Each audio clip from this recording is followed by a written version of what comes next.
අපි දැනට Python වල තියෙන inbuilt functions ඒ කියන්නේ Python වල ඇතුලේ තියෙන functions භාවිතා කරා range සහ len වගේ ඒවා.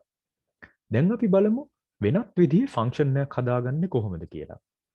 අපි ඉස්සෙල්ලාම මේක උදාහරණයකින්ම බලමු. ඔයගොල්ලන්ට මතක ඇති අපි මේ කලින් ගහපු කෝඩ් එක. එතකොට මේකේ වෙන්නේ මේ length උයි breadth උයි කියලා variables දෙකකට අගයන් අරගෙන ඒ දෙක අපි ගුණ කරලා area කියලා අලුත් variable එකක් හදාගෙන print කරන එක. අපි දැන් පොඩ්ඩක් හිතමු මේක මේ එක දිගවල් වලට ඒ කියන්නේ length වලටයි breadth වලටයි අපිට මේ calculation එක ඒ කියන්නේ මේ ගණනය කිරීම කරන්න ඕනි කියලා. එතකොට මේ කෝඩ් එකම නිතර මාරු කර ඉන්න එක සමහර වෙලාවට එපා වෙන වැඩක් වෙන්න පුළුවන්. ඒක ටිකක් කරදරයි. ඒක හින්දා තමයි අපි ෆන්ක්ෂන් ලියන්නේ මේවට. එතකොට අපි හිතුවොත් එක ලිස්ට් එකකටම අපිට සමහර වෙලාවට මේ වගේ ගණනය කිරීමක් කරගන්න ඕනේ කියලා. එතකොට අපිට ෆන්ක්ෂන් එකක් විදිහට මේක තිබ්බම ඇත්තටම වැඩේ ලේසි. අපි දැන් බලමු කොහොමද අපි මේක ෆන්ක්ෂන් එකකට හරවගන්නේ කියලා. එතකොට ෆන්ක්ෂන් එකක් ඉස්සෙල්ලාම ඩිෆයින් කරගන්නේ def කියලා ගහලා. ඊට පස්සේ අපි දෙන්න ඕනේ අපේ ෆන්ක්ෂන් එකට නමක්. එතකොට මම ගහනවා area calculator කියලා. ඒ කියන්නේ වර්ගඵලය calculate කරන දෙයක්. මගේ ෆන්ක්ෂන් එකෙන් වෙන්නේ. ඊට පස්සේ අපි වරහන් ඇතුලේ දාන්න ඕනේ මේ ෆන්ක්ෂන් එක inputs විදිහට ගන්න දේවල්. දැන් මම inputs විදිහට මේකට දෙනවා length කියන දේ. ඊට පස්සේ breadth කියන දේ. ඊට පස්සේ මම මෙතන මේ colon එකක් ඒ කියන්නේ මේ තිද්දක තියලා enter ඔබනවා. හරි. දැන් මේ indentation එක ඇතුලේ අපිට ගහන්න පුළුවන් function එකේ ඇතුලේ වෙන්න ඕන දේවල්. එතකොට මට ඕනේ මේ function එකෙන් length උයි breadth උයි කියලා inputs දෙකක් දුන්නාම output එක විදිහට area එක එළියට දෙන්න. ඒක හින්දා මම කරනවා ඉස්සෙල්ලාම හදා ගන්නවා area කියන ඒ variable එක. එතකොට මම මෙන්න මේ line එකේ තියෙන දේම copy paste කරගන්නවා මෙතන. ඊට පස්සේ මම අන්තිමේදී මේක එළියට දෙන්න ඕනේ. ඒක හින්දා මම කරනවා return area කියලා. දැන් මේක තමයි මගේ function එක. දැන් මම මේ කෝඩ් එක run කරනවා. හරි. දැන් ඉස්සෙල්ලාම මෙතන 72ක් එන්නේ ඇයි? ඒ 72 එන්නේ මෙන්න මේ print එක හින්දා. එතකොට මේ කෝඩ් එක run වෙන හින්දා තමයි මෙතන මේ 72ක් එන්නේ. එතකොට function එකකින් ඇත්තටම මුකුත් එහෙම එළියට එන්නේ නැහැ. හැබැයි අපිට පුළුවන් දැන් මේ function එක call කරන්න. ඒ කියන්නේ අපිට පුළුවන් area calculator කියලා ගහලා වරහනක් ඇරලා මට පුළුවන් දැන් මෙයා ඉල්ලනවා length උයි breadth උයි කියලා input. එතකොට මට පුළුවන් එතනට දෙන්න 8 9 කියලා. ඊට පස්සේ මං වරහන් වහනවා. වහලා මං enter ඔබනවා. එතකොට ඔයගොල්ලන්ට පේනවා ඇති මෙයා එළියට මේකෙන් දෙන්නේ මේ ටික ගුණ කළා 72 කියලා ආයෙත් එළියට දෙනවා. හොඳයි. අපි මේක flow chart එකකින් ඒ කියන්නේ pseudo code එකකින් උත් තේරුම් ගන්න බලමු. අපි කරේ මේ area calculator කියලා function එකක් හදාගත්තා. එතකොට මේ area calculator කියන function එක මේ inputs දෙකක් එක්ක තමයි වැඩ කරන්නේ. එතකොට මේ inputs දෙක අරගෙන එයා area කියන දේ calculate කරගෙන එයා ඒක return කරනවා. එතකොට එයා ඒක එළියට දෙනවා area calculator එකෙන්. එතකොට ඔහොම තමයි මේ function එක වැඩ කරන්නේ. හොඳයි. දැන් මම මේ කෝඩ් එක ටිකක් වෙනස් කරගන්නවා. මම කරනවා මේ ටික අයින් කළා මේ area calculator එක define කරාට පස්සේ මම කරනවා x කියලා variable එකකට මම දාගන්නවා area calculator කියන එකේ අගය.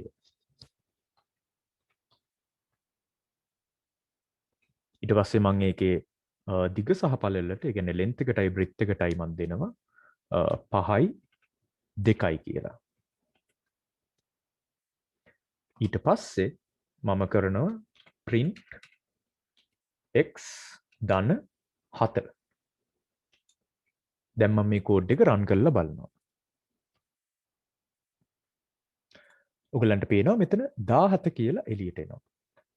එතකොට මොකද්ද මෙතන ඇත්තටම වෙන්නේ?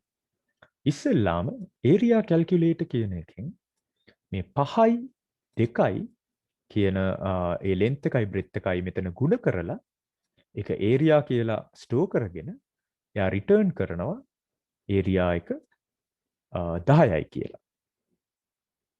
එතකොට මේ 10 කියන අගය x කියන මේ variable එකට store වෙනවා.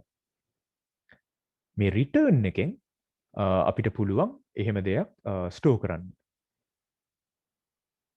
ඊට පස්සේ 10 ධන 7 තමයි මෙතන මේ print වෙලා 17 කියලා එළියට ඇවිල්ලා තියෙන්නේ. ඕගොල්ලන්ට පුළුවන් වෙන එක විදිහට මේ function එක call කරලා වෙන දේවල් බලන්න.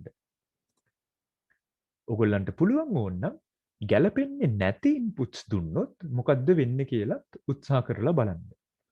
ඕගොල්ලොම එක අගයන් දීලා ඒ කියන්නේ ඉලක්කම් නැතුව වෙන දේවල් වගේ දේවල් වෙන strings වගේ data මේකට input කරලා බලන්න මොනවද වෙන්නේ කියලා. එහෙම දේවල් විසඳන්නේ කොහොමද කියලා අපි ඕනනම් අභ්‍යාසවලදී බලමු. හරි. දැන් අපි බලමු මේ function එක පාවිච්චි කරලා list එකක තියෙන output කොහොමද හදාගන්නේ කියලා. හොඳයි. මෙන්න මේ කෝඩ් එකෙන් වෙන්නේ මොකද්ද කියලා ඉස්සෙල්ලා ඕගොල්ලොම තේරුම් ගන්න බලන්න. වීඩියෝ එක පause කරලා ඕගොල්ලොම බලන්න මේකෙන් වෙන්නේ මොකද්ද කියලා.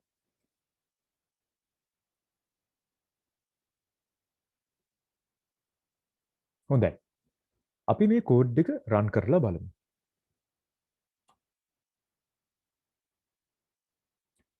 හරි. ඔයගලන්ට පේනවා මොකද්ද වෙන්නේ කියලා. ඉස්සෙල්ලාම මෙහෙම නිකන් කොටු අරහනක් print වෙනවා. ඊට පස්සේ යම්කිසි තවත් list එකක් print වෙනවා. එතකොට මෙතන වෙන්නේ මොකද්ද? ඉස්සෙල්ලාම මේ length list උයි breadth list උයි කියලා තියෙනවා list දෙකක්. ඊට පස්සේ මෙතන හදා ගන්නවා area list කියලා තවත් list එකක්. ඒකේ ඉස්සෙල්ලාම මොකුත් නැහැ. ඒක අපි print උත් කරගන්නවා. ඒකෙන් හින්දා තමයි ඉස්සෙල්ලාම මේ මොකුත් නැති list එක print වෙන්නේ. හරි. ඊළඟට අපි කරන්නේ for loop එකකින් iterate කරනවා මේ length list කියන list එකේ දිගට. එතකොට මේ range length list එකට අපි මේ iterate වෙනවා for loop එක. ඒක ඇතුලේ අපි x කියලා මේ length list එකේ ඒකට අදාළ අගය ගන්නවා. ඊට පස්සේ y කියලා breadth list එකේ අදාළ අගය ගන්නවා. ඊට පස්සේ x උයි y උයි area calculator කියන function එකට යොදනවා. යොදලා අපිට එන උත්තරේ ඒ කියන්නේ මේ return වෙන දේ z කියන මේ z කියන variable එකට අපි දාගන්නවා. ඊට පස්සේ මේ area list එකට අපි append කරගන්නවා. ඒ කියන්නේ ඇතුළත් කරගන්නවා මේ z කියන නැත්නම් z කියන අලුත් variable එක.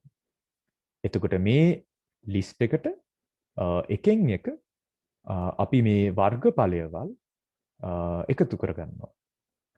ඊට පස්සේ අන්තිමේදී ඒ list එක print වෙනවා. එතකොට මේ print වෙලා තියෙන්නේ අපේ මේ වර්ගඵලයවල් තිබ්බ තියෙන list එකක්. එතකොට ඔයගොල්ලන්ට තේරෙනවා ඇති මේක අපිට පාවිච්චි කරන්න පුළුවන් යම් දිග කෝඩ් කෙටි කරගන්න. අපිට ඕනනම් පුළුවන් තව මේක කෙලින්ම මේ x උයි y උයි අයින් කරලා එතනට length list breadth list කියලා කෙලින්ම දෙන්න area calculator එකට inputs උත්. හැබැයි අපි ඒක කරන්න කලින් මේ කෝඩ් එකම අපි ගැලීම් සටහනකින් බලමු මොකද්ද වෙන්නේ කියලා. හොඳයි. දැන් මේ ගැලීම් සටහනින් පෙන්වන්නේ අපි ඒ කලින් තිබ්බ කෝඩ් එකකින් වෙන්නේ මොකද්ද කියන එකමයි. ඉස්සෙල්ලාම අපි තිබ්බ length list breadth list කියලා ලිස්ට් එකක්. ඊට පස්සේ area list කියලා අපේ තිබ්බ තවත් ලිස්ට් එකක් හදාගන්නවා. ඊට පස්සේ අපි for loop එකක් පටන් ගන්නවා. ඒ for loop එක ඇතුලේ අපි මේ x උයි y වලටයි ගන්නවා මේ length list උයි breadth list උයි වල අගයවල්. ඊට පස්සේ z කියන අගය නැත්නම් z කියන අගයට අපි කරන්නේ area calculator එකට දානවා මේ ගත්ත inputs දෙක. එතකොට මෙන්න මේ අදියරේදී කම්පියුටර් එක කරන්නේ මෙන්න මේ area calculator කියලා අපි define කරගත්ත function එකට දාගන්නවා මේ x උයි y උයි කියන අගය. ඊට පස්සේ ඒ function එක run කළා return වෙන දේ තමයි මෙන්න මෙතන z කියන නැත්නම් z කියන variable එකට දාගන්නේ. ඊට පස්සේ ඒ අගය area list එකට append කරගෙන ඊට පස්සේ මේ loop එක ආයෙ run වෙනවා. loop එක run වෙලා ඉවර වුණාට පස්සේ ඒ කියන්නේ මේ condition එක true වුණාට පස්සේ for loop එක run වෙලා ඉවරයි. එතකොට මෙන්න මේ area list කියන ඒ list එක print වෙනවා. ඉතින් ওই විදිහට අපිට තේරුම් ගන්න පුළුවන් කොහොමද අපි මේ කෝඩ් එක ඇතුලේ එක් අදියරේදී මෙන්න මේ area calculator කියන function එක කොහොමද call වෙන්නේ කියලා. හොඳයි. අපි තව එක දෙයක් මෙතන කරගමු. අපිට පුළුවන් මෙන්න මේ length list i කියන එක කෙලින්ම දාගන්න මේ x කියන අගයට ඒ වගේම මේ breadth list i කියන අගය කෙලින්ම පුළුවන් මේ y කියන අගයට ආදේශ කරගන්න. ඊට පස්සේ අපිට පුළුවන් මේ line දෙකත් අයින් කරගන්න. අපිට ඕන නම් පුළුවන් තවත් මෙන්න මේ මුළු කෝඩ් එකම මෙතනට දාගෙන z කියන line එකත් අයින් කරගන්න. එතකොට ඔයගොල්ලන්ට පේනවා මේ කෝඩ් එක මාර ඒ කියන්නේ කෙටි වුණා. එහෙම කෙටි කරගන්න අපිට පුළුවන් වුණේ අපි කරන සමහර දේවල් අපිට මේ පොඩි පොඩි ෆන්ක්ෂන් ඇතුලේ හංගන්න පුළුවන්. එතකොට අපිට කඩා ගන්න පුළුවන් නම් අපි කරන්න යන වැඩේ පොඩි පොඩි කෑලි වලට ඊට පස්සේ ඒ පොඩි පොඩි කෑලි අපිට පුළුවන් නම් වෙන වෙනම ෆන්ක්ෂන්ස් පාවිච්චි කරලා කරගන්න. එතකොට අපේ කෝඩ් එකත් කියවන්නත් පහසුයි ඒ වගේම තේරුම් ගන්නත් පහසු වෙනවා. අපි ඉස්සරහට බලමු ෆන්ක්ෂන්ස් වලින් කරන්න පුළුවන් තව දේවල් ඊළඟ පාඩම් වලදී.